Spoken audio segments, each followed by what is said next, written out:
Serbs believe that they should take their own path of development. Thank you very much. Is Izvestia with us? Yes, good afternoon, Madam Zakharova. Meets Izvestia. We have two questions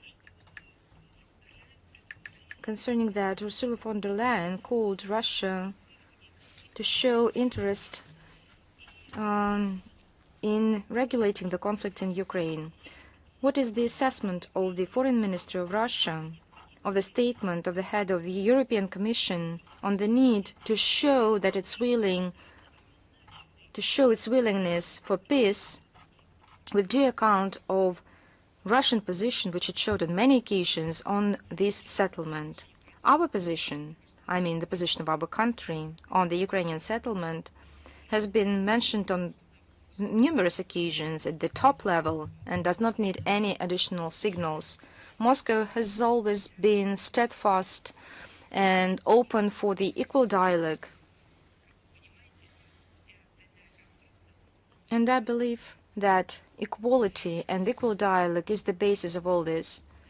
Russia has always shown interest for mutually beneficial solutions, and as for the European Union, we see that they do not want to do so. I've just cited today that while speaking about peace, they were preparing for war, not to preserve peace, but to warm up and fire up tensions.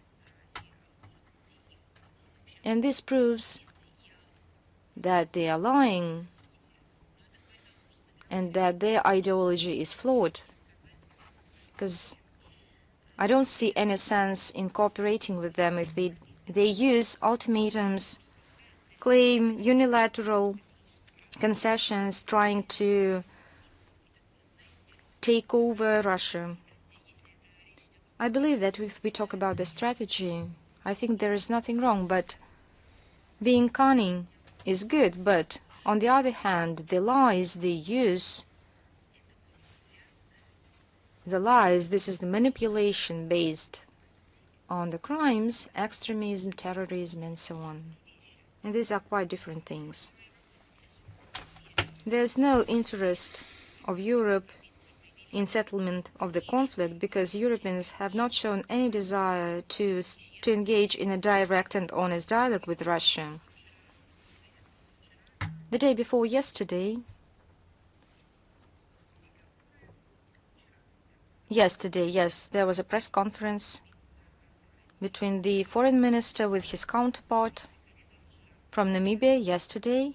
They discussed some awkward recalls of President of France, of Emmanuel Macron, saying that he wanted to make contacts with Moscow, although he scrutinized Moscow previously, but in December he said that he was willing to establish new contacts or to resume contacts, but it all ended up to some assertive rhetoric and so on and so forth. The European Union has already forgotten the European diplomacy. They do not want to discuss the settlement of the Ukrainian crisis, but they are committed to torpedo any Russia and American initiatives to search for peaceful solutions. They are wiping up Russophobia and anti-Russia narrative. And it is proved by the digits and by the figures themselves. And I'm referring to their aid, to the funds sent to Kyiv.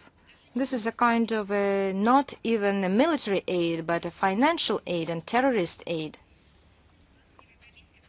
The European Commission reported that it supported Ukraine since the start of the special military operation, and by beginning of January 2026 reached 193.3 billion euros, so over 193 billions of euros. Unspeakable numbers, and 69.3 billion euros were allocated for the Ukrainian army. And as for the rest money, we've got to know from public from recent documents showing complete corrupt nature of the Kiev regime.